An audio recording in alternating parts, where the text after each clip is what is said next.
보다 더 큰 사랑 그 누구도 줄 수 없네. 우리에게 자유 주신 그 큰 사랑 찬양하세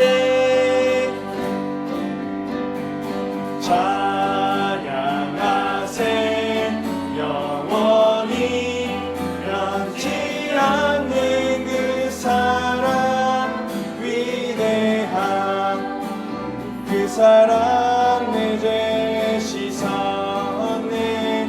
세상 모든 능력과 권세보다 강하신 영원한 그 사랑 나의 노래로 주님의 성전을 지으리. 높임을 받으소서. 이스라엘의 찬송 거하신 주님을 거룩하십니다. 두 손 들어 주님의 보좌를 만들고 만다에 경배하리. 그는 날개 사이에 임하신 것처럼 내 위에 임하소서. 나의 하나님 우리가 이곳에 섰으니 땅을 치유하소서. 하나님 우리가 이곳에 있는지 주를 높이리라. 열방들아 주님을 송축할지어다. 발 아래 입 맞추라. 영원한 통치자 주 예수 그리스도 그는 위대하신 왕 우리 왕.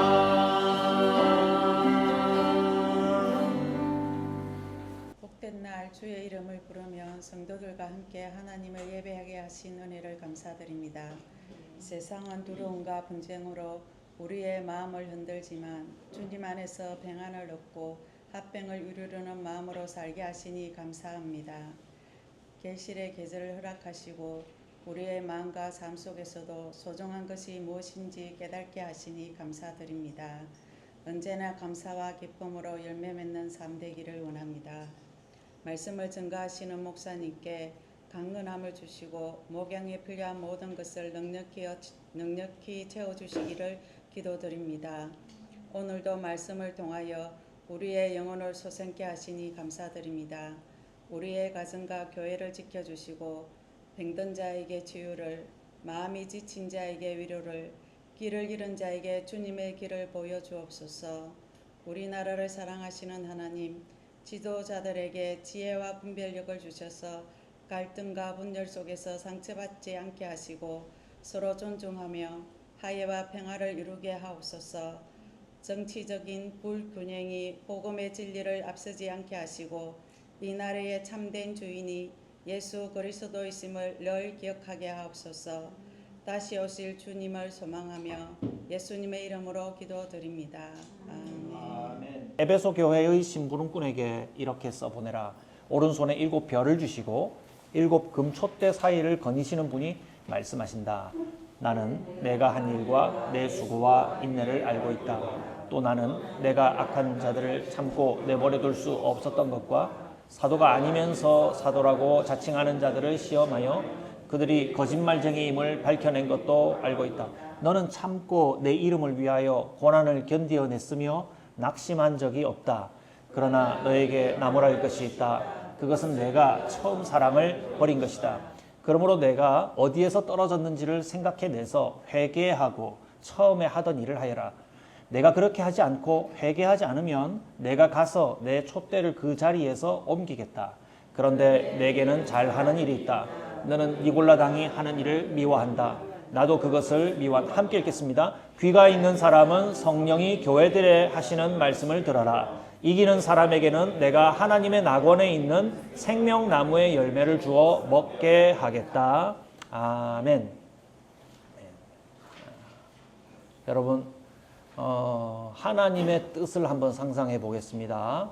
하나님께서 여러분 각각에게 칭찬하시는 말을 한다면 어떤 말을 하실까요?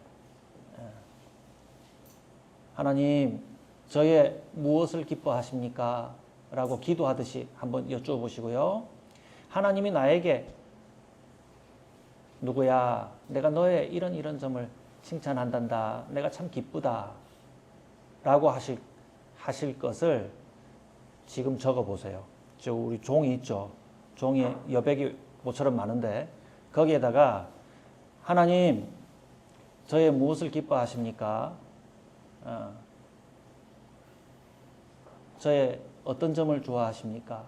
칭찬하시나요? 칭찬하실 말을 적어보세요. 상의가 필요 없고 각자가 할 일입니다. 요거 조금 메모해두면 나중에 나눌 때 도움이 되니까요. 한번 적어보세요. 하나님이 나에게 칭찬하실 말. 자, 첫 번째가 그거고요. 첫 번째가 그거고, 두 번째는 칭찬과 함께 하나님이 나에게 고쳐야 할 것을 지적하신다면 하나님이 어떤 말을 하실까? 이게 두 번째죠.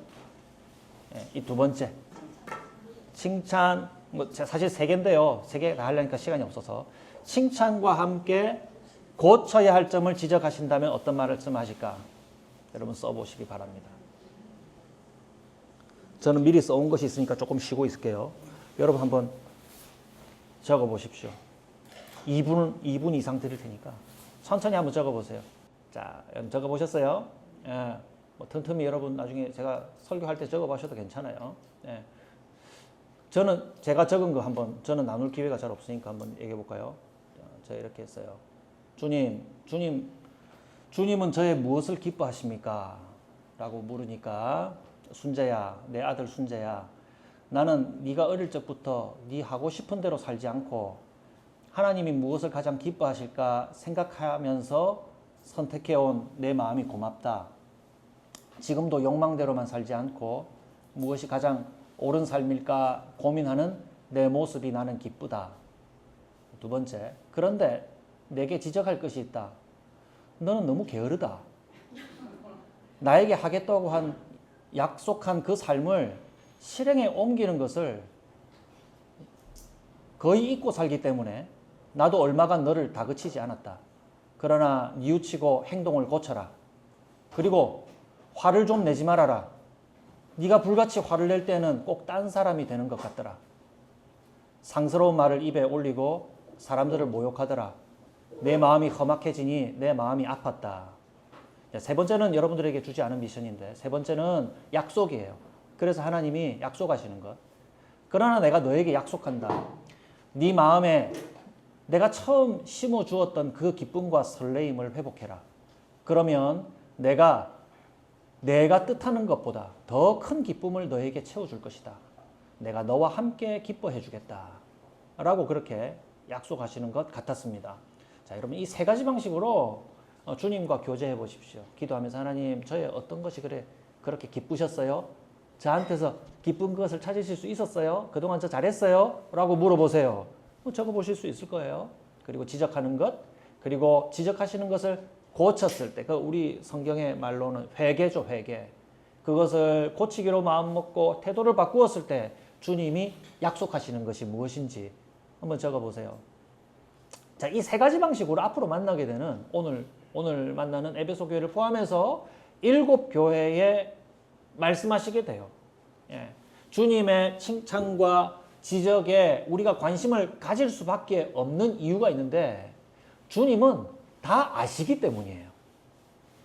이 놀라운 사실은 나보다 나를 더 잘 아시는 주님이시기 때문에 우리는 주님께서 우리에게 하시는 말씀을 귀담아 들을 수밖에 없는 겁니다. 부모님이 나를 야단칠 때, 요즘은 이제 다 크신 분들은 부모님이 야단칠 기회가 잘 없죠. 우리가 부모님을 야단치지. 운동 좀 하세요. 뭐 이렇게 야단을 치지만, 이제 지금 한참 자라나고 있는 형제 자매님들은 부모님의 야단을 들을 때 어릴 때 어떻게 했어요? 엄마는 다 알지도 못하면서 이런 변명을 했던 기억이 납니다. 엄마는 다 알지도 못하면서 아버지는 다 알지도 못하면서 왜 야단치세요? 반은 맞고 반은 틀리는 거예요. 예, 틀린 점부터 말하면 뭐가 틀렸어요? 부모도 다 그런 시간을 겪었죠. 그리고 미숙한 너의 상태들, 아이들의 상태를 보고 너의 단계에서는 이거 해야 한다. 이거 힘들어도 좀 해라. 라고 하는 면이 있다면 또 반은 맞아요. 아이의 말이. 어떤 말, 부모는 다 몰라요, 사실은. 그런데 사람 부모는 절반은 맞고 절반은 틀리지만 우리 하나님은 어떠세요? 다 아시죠? 다 알고 말씀하시는 거예요.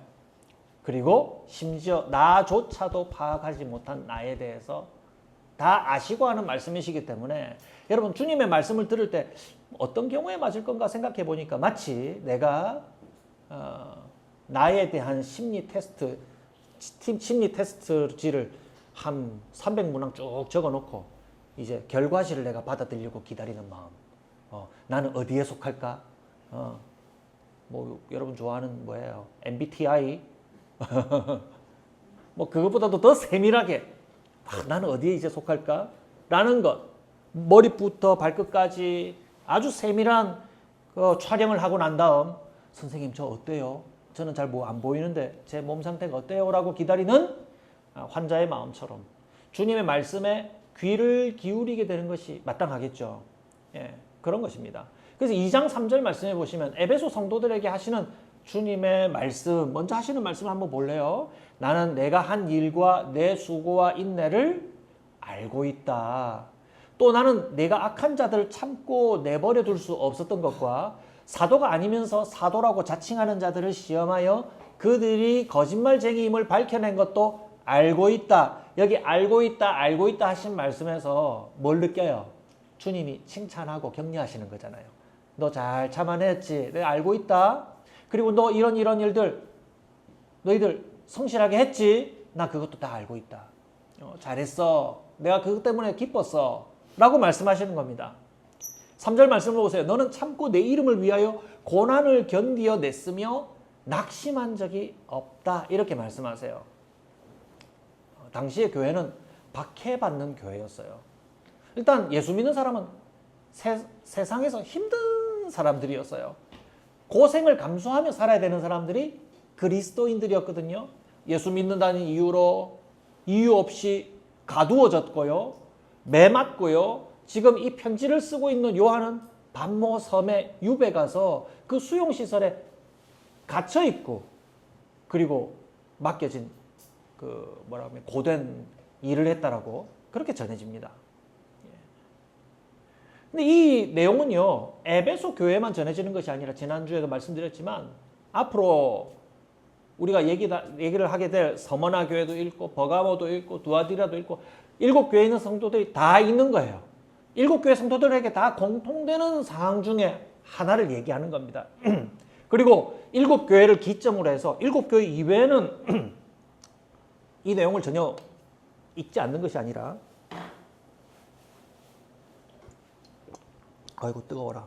7교회를 기점으로 당시에 가능한 모든 교회가 다 전달받아서 읽고 또 읽고 나서 어떻게 할까요? 이제 편지 한 통을 가지고 다 돌려보기 힘드니까 필사본을 적어서 틀림없이 필사본을 적어서 전파하고 하는 과정들을 통해서 당시에 교회의 이름으로 모이는 사람들, 성도의 이름으로 모이는 모든 사람들이 함께 위로받을 편지였다 이 말이에요. 위로받고 지적받고 약속받을 편지가 된다 이 말입니다.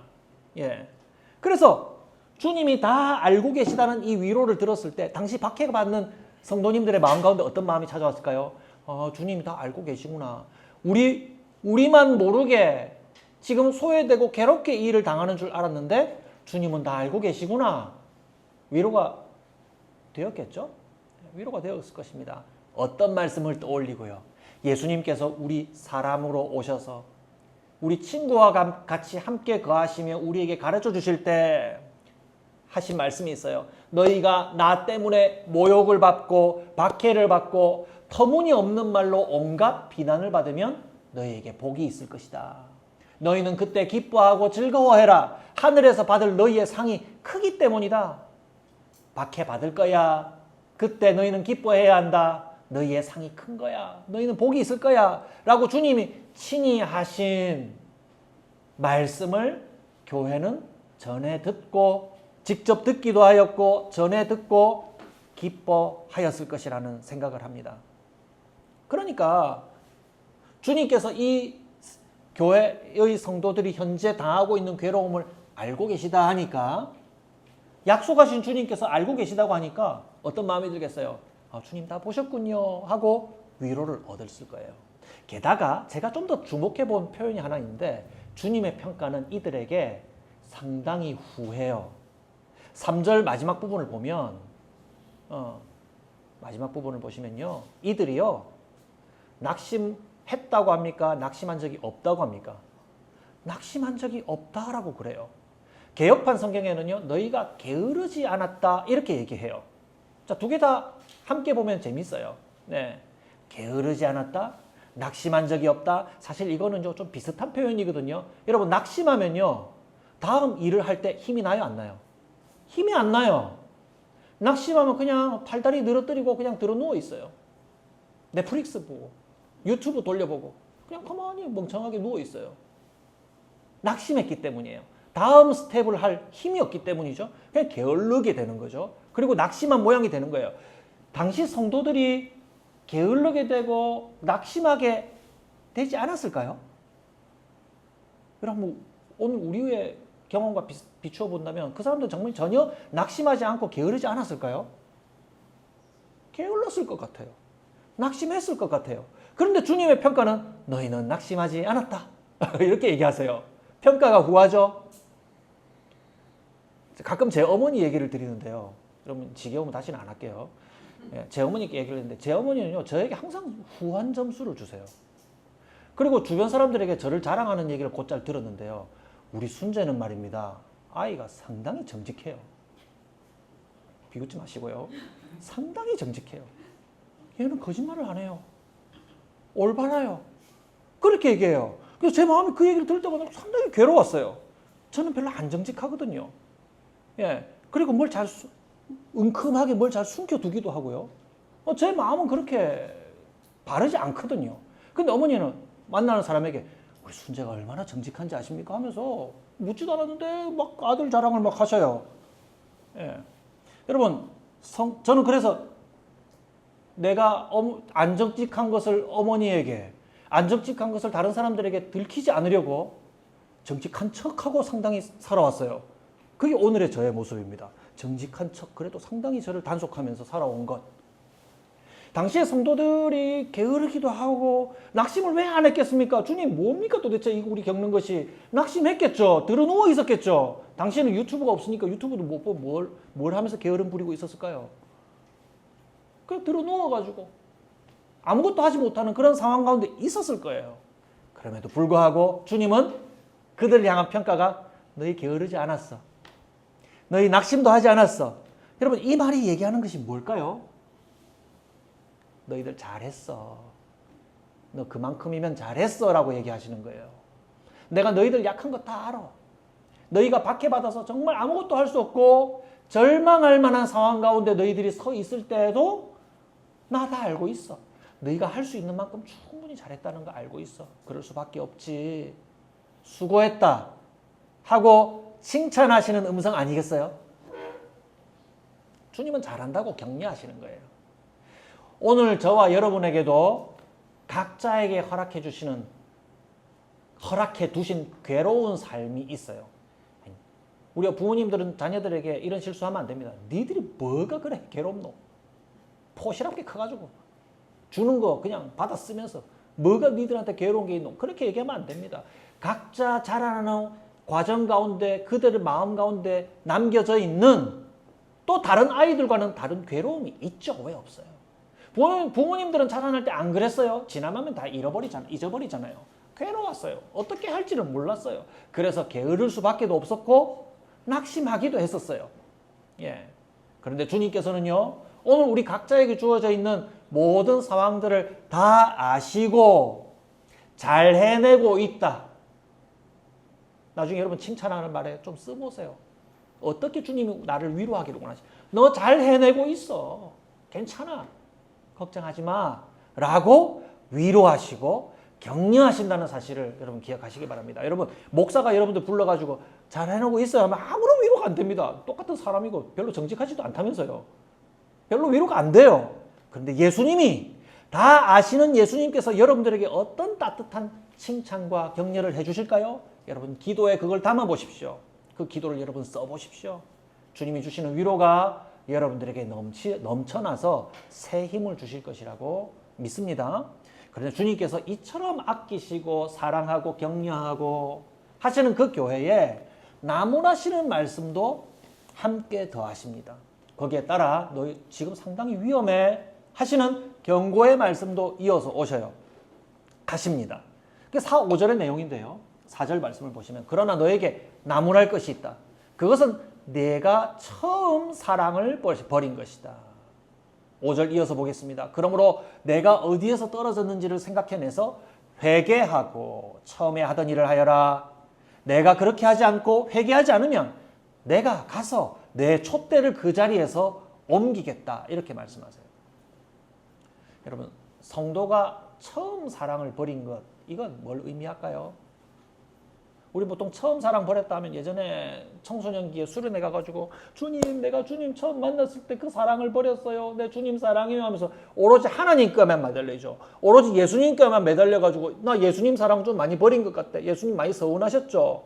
외로우셨죠. 이런 데 집중하는 거예요. 근데 오늘 앞뒤 문맥을 한번 보면요. 에베소 교회 성도님들에게 앞뒤에 칭찬하는 내용과 이 말이 연결되고 있다는 걸 기억해야 됩니다.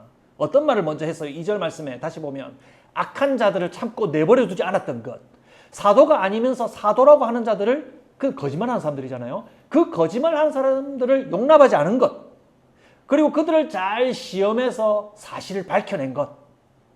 또 6절 뒤에 보면요. 니골라 당이 하는 일, 성도라면 할 수 없는 일들을 교회 안에서 잘 분별해내서 미워하고 밝혀낸 것.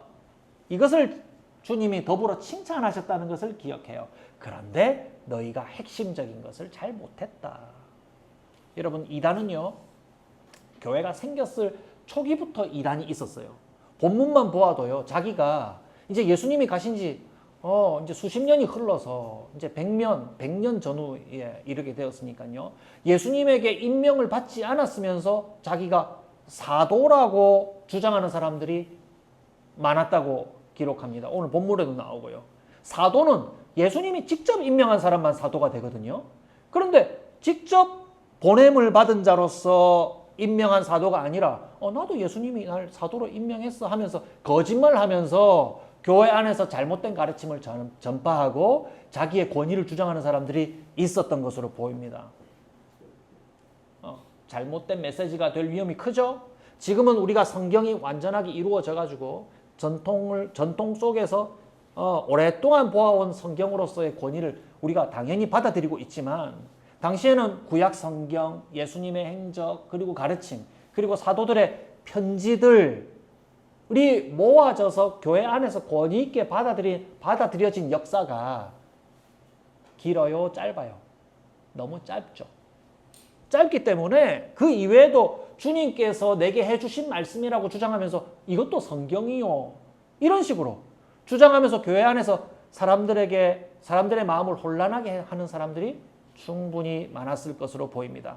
그리고 당시에는 교회의 전통도, 교회의 규범과 전통도 생긴 지가 얼마 되지 않았기 때문에 교회 안에 그동안 우상 숭배했던 것들, 자기 마음대로 자기 욕망대로 살았던 자기들 문화 방식들을 교회 안에 다 들고 들어와가지고 내가 지금까지 이렇게 살았으니 앞으로도 이렇게 살 수 있어요 라고 주장하거나 그래도 된다라고 하는 잘못된 선생님들이 많이 있었을 것으로 보입니다.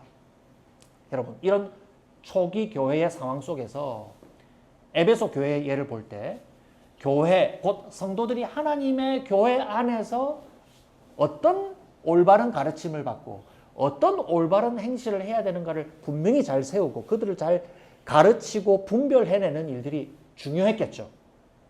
예. 주님은 그걸 분명히 잘했다고 칭찬하셨어요. 그런데 주님이 칭찬하시는 일, 주님께서 미워하시는 일들을 잘 분별해내는 데는 성공했지만 그 일의 결과가 그들에게 큰 위기에 초래하게 되었다라고 주님은 지적하세요. 그것은 오늘 말씀에 기록하는 것처럼 내가 처음 사랑을 버린 것이다 라고 기록합니다. 지적합니다. 옳고 그름을 따지면서 사람들을 가르치고 지적하고 잘못된 것이라고 분리시키다 보니까 쉽게 말하면 싸움했단 말입니다. 싸움을 많이 하다 보니까 정말로 그 주변에는 사랑하는 친구들이 남기보다 원수만 남고 싸움과 분노만 남게 된 에베소 교회 성도들의 모습이 아니었겠나? 라고 우리는 짐작해 볼 수 있습니다. 여러분, 초대교회뿐 아니라 오늘날도 이단이 있죠. 이단이 있죠. 그리고 교회 바깥에 있는 이단뿐 아니라 오늘 교회 안에도 이제는 정통이라는 이름을 달고 우리 오랫동안 이렇게 해왔어요. 우리도 대한예수교요 라고 얘기하면서 오랜 전통을 얘기하면서 그 안에서 주님이 좋아하시지 않는, 주님이 미워하시는 기복신앙을 설파하는 목사님들이 많이 있어요. 미안합니다만 많이 있어요. 전통이라고 얘기하면서 이게 우리가 정통이요 라고 얘기하면서 그 안에서 기복신앙을 전하고 주님이 싫어하는 생각과 행위를 드러내는, 미안하지만 대한예수교가 많이 있다 이 말입니다. 아까 앞서도 제가 저를 스스로 지적하면서 제가 화가 많다고 했는데 교회 안팎에 이런 내용들을 다루다 보면요, 제 안에 얼마나 이 분노가 치밀어 오르는지 모릅니다. 처음에는 예수님을 사랑하는 마음으로 주의 교회를 순결하게 지켜야 되는 마음으로 비판하기 시작했는데요. 말하다가 보면요, 제가 구체적인 거 다 얘기하지 못하고 집합 명사로 얘기해 볼게요. 막 벌레들, 그 가축 이름들, 폐기물 이름들, 뭐 깡통 이런 거 있잖아요. 막 폐기물, 뭐 이런 거 다 들고 와가지고 저런 깡통 같은 것들 이러면서 막 비난을 하게 됩니다. 세상의 목사라는 자들이 말이야, 주님의 가르침을 담지 않고 저 깡통 아니야? 막 이런 식으로 막 비난하는 말들을 쏟아내면서 지적하게 되더라 이 말입니다. 그런데 여러분 뭘 지적할 수 있어요? 분별하는 것은 옳은데 그 지적하라는 제 마음이 어떻게 되냐면 삭막해져요. 삭막해져요. 그래서 에베소 교회를 통하여서 오늘 우리에게 지적하시는 주님의 말씀, 그 경고는 이겁니다. 얘야, 그것이 너에게 해롭게 된다. 조심해라. 그러다가 네가 사랑을 다 버리게 되었구나. 라고 아프게 지적하시는 거예요. 여러분, 사랑은 어디서 나오는 걸까요? 사랑은 관계에서 나와요. 우리 아무 사이도 아닌데 서로 사랑합니까?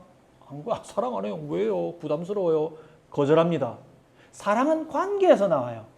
여러분, 가장 사랑하는 아내, 남편, 부모님, 애인을 떠올려 보세요. 뭐 애인이 없으면 뭐 유감이지만 또 사랑하는 사람들, 내 친구들 떠올려 보세요. 여러분, 그 사랑은 관계에서 나오는 거잖아요. 여러분, 그 관계의 시작은 누구예요? 우리 하나님이에요. 하나님이 우리를 사랑하셨어요. 하나님과 나와의 관계 속에서 사랑이 나왔죠. 그죠? 긍정하고 있나 모르겠네요. 예. 그런데 하나님이 우리를 사랑하실 때 우리 상태는 어땠냐면 우리 원수 같은데 우리를 사랑하셨어요. 하나님 거절하고 하나님 배반하고 떠났음에도 불구하고 사랑하셨어요. 우리는 아직도 원수 같은 체질에 더 가까워가지고요. 일주일 내내 주님 생각은 거의 안 합니다. 뭐 식사할 때 한 번씩 깜빡하면서 주님 생각 잠깐 하고, 잠들기 전에 아이고 예수님 계십니까? 꼴딱 자고 뭐 이런 식으로 주님 생각은 거의 안 하고 지낼 가능성이 높은데, 그래도 뻔뻔스럽게라도 주일날 교회 나와가지고 내 사모하는 주님이십니다. 사모 별로 많이 안 했으면서 이 시간만이라도 사모하는 주님이라고 고백하면서 나옵니다. 그래도 주님은 어떻게 합니까? 네가 일주일 내내 나와 원수처럼 살았다 하시라도 이 자리에 모여가지고 내 사모하는 주님이라고 얘기하면서 찾아와주는 내가 참 고맙다. 나도 너 사랑한다. 너 잘하고 있어. 그러면서 또 지적해 주시는 거 아닙니까? 이렇게 우리는 주님의 사랑을 받는데 우리는 원수같이 살았음에도 불구하고 주님은 우리를 사랑해 준 거예요. 그 관계, 그 사랑은 어디서 나와요? 관계에서 나오잖아요. 관계에서. 그래서 그 관계 때문에 주님은 우리를 버리시지 않아요.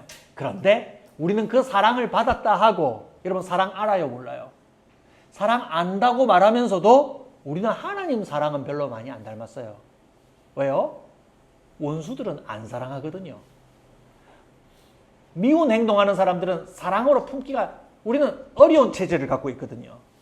그래서 대표적으로 예수 믿지 않는 사람들은요, 예수 잘 믿는 사람들에게 주로 원수가 되어 있을 가능성이 높아요.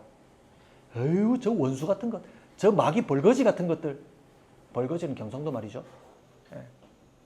하면서 예수 안 믿는 사람들은 막 혐오스러운 대상으로 여기죠.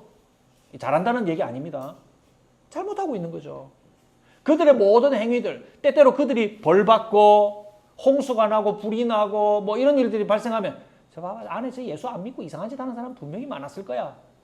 이런 식으로 얘기하면서 혐오스러운 말을 입에 담기도 합니다. 여러분, 거기에 사랑이 없는 거예요. 하나님의 사랑을 받은, 특권적인 사랑을 받은 기독교인들의 마음에 사랑이 없는 것, 이게 좀 이상하지 않아요?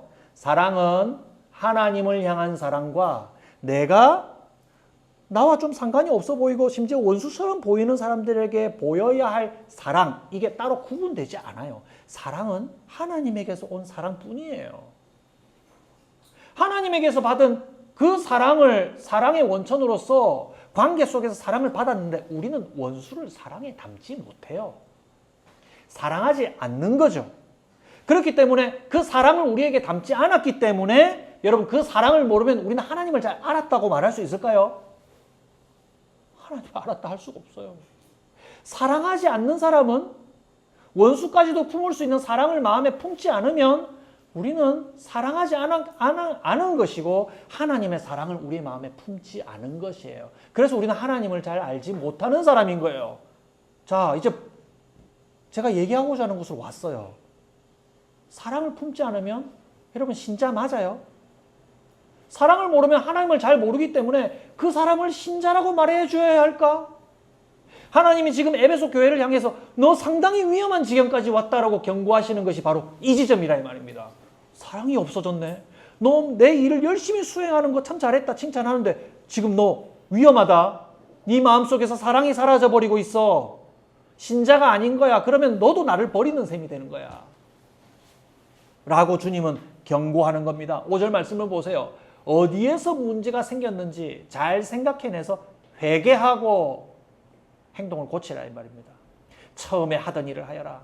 그렇게 하지 않고 회개하지 않으면 내가 가서 내 촛대를 그 자리에서 옮기겠다. 촛대는 앞서 요한이 해석해 준 것과 같이 교회죠. 교회. 너에게서 촛대를 옮긴다는 말은 야, 너 굉장히 위험해. 너 더 이상 교회가 아닐 수 있어. 여러분, 교회가 아니다는 말은 성도가 아니라는 말과 똑같은 표현이라고 얘기했죠? 너 더 이상 성도가 아닌 거야. 7절. 귀가 있는 사람들은 약속이에요. 귀가 있는 사람들은 성령이 교회들에 하시는 말씀을 들어라. 들어라. 듣고 회개해라. 이기는 사람에게는 내가 하나님의 낙원에 있는 생명나무의 열매를 주어서 먹게 하겠다. 이게 약속인데요. 어떤 약속이에요? 듣고 행동을 바꾸는 사람은요, 곧 이기는 사람에게는 생명나무의 열매를 주어서 먹게 해주겠다고 합니다. 주님이 뭐 맛있는 거 주시려고 하나? 그 얘기 아니라 이건 비유죠. 생명나무는 비유죠. 생명나무의 열매를 먹게 한다는 것은 생명을 맛보게 해주시겠다는 겁니다. 생명을 주신다는 거예요. 다시 말씀드릴게요. 사랑은 어디에서 나온다고요? 관계에서 나와요. 그런데 그 관계는 하나님에게서 시작됐죠. 하나님이 원수 같은 나를 사랑해 주신 거예요. 그런데 그 하나님이 나에게 뭘 주신다고 해요? 다시 니들 잘못하고 지금 마음의 사랑이 거의 사라져버린 지금 경보 수준, 위험 수준에 떨어지게 됐지만 내가 다시 너희들에게 사랑을 줄게. 그 하나님의 사랑을 받아서 우리는 생명을 얻게 되는 겁니다. 그렇죠?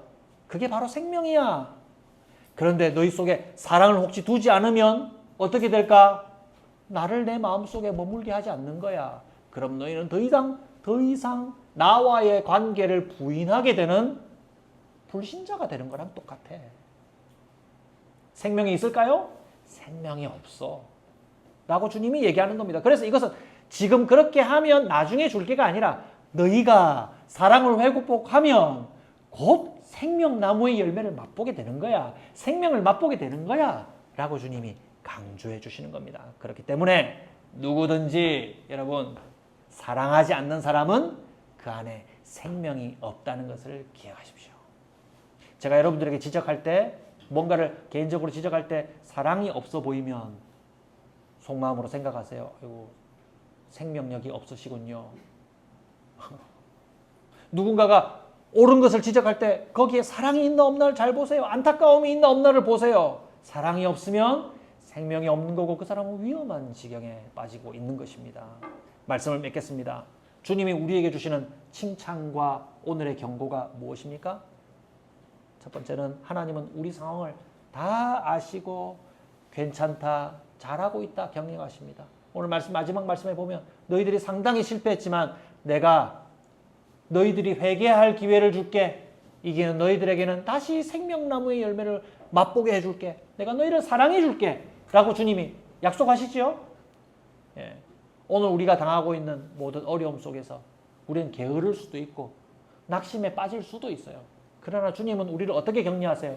괜찮아. 잘 해내고 있어.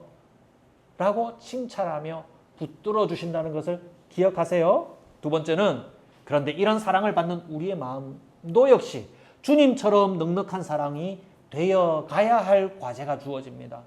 여러분 회개하셔야 됩니다. 원수를 어떻게 사랑합니까? 저도 사실은 어려워요. 어려운 줄 알아도 주님은 그 원수를 염려하기에 앞서서 우리를 먼저 염려합니다. 순재야, 네 마음이 지금 위험한 수준에 빠지고 있구나. 회개해라. 사랑이 없어져 가고 있구나. 고갈되구나. 우리의 마음이 사랑 없는 삭막한 마음이 되어서 생명을 잃어버릴까 주님은 염려하십니다. 그래서 주님 앞에 주님 저는 원수 사랑하는 수준까지 못 갑니다. 그러나 저는 주님과의 사랑을 놓치고 싶지 않아요. 그 관계를 저는 붙들고 싶어요. 저도 마땅하지 않은 자들을 사랑하는 마음을 가질 수 있도록 주님의 그 사랑을 품을 수 있도록 저를 도와주십시오. 기도하는 마음으로 오늘 우리가 감당할 수 있는 것에 힘쓰라 라는 주님의 권면을 듣게 됩니다. 이와 같은 마음을 가지고 주님의 칭찬과 경고에 따라서 주님의 뜻에 순종하시는 저와 여러분들이 되시기를 주님의 이름으로 축복합니다.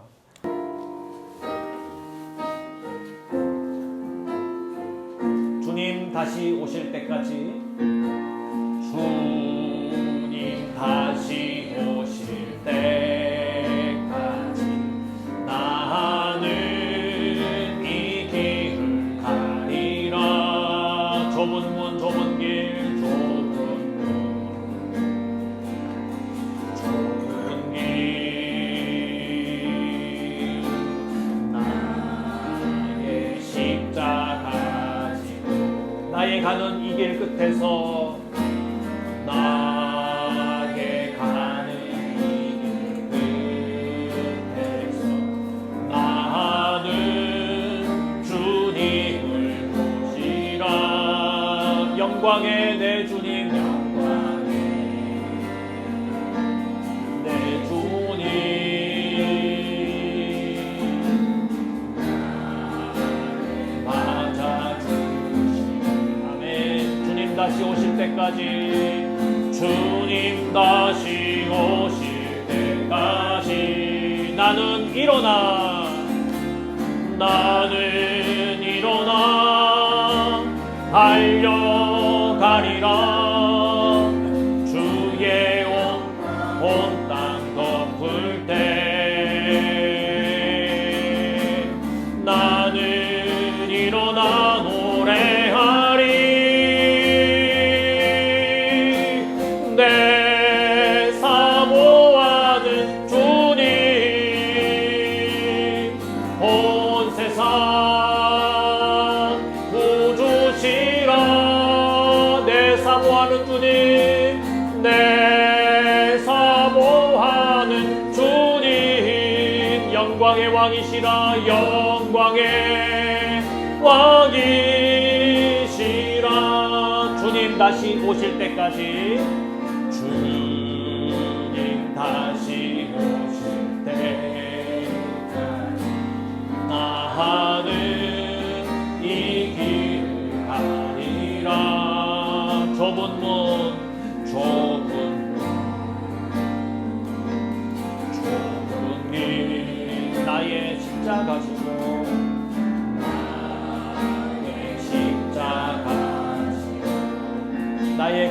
길 끝에서 나의 가는 길 끝에서 나는 주님을 보리라. 영광의 내 주님 나를 맞아주시오. 주님 다시 오실 때까지, 주님 다시 오실 때까지 나는 일어나 달려가리라. 주의 영광 온 땅 덮을 때 나는 일어나 노래하리. 내 사모하는 주님, 온 세상 구주시라. 내 사모하는 주님, 내 사모하는 주님, 영광의 왕이시라. 내 사모하는 주님, 내 사모하는 주님, 온 세상 구주시라. 내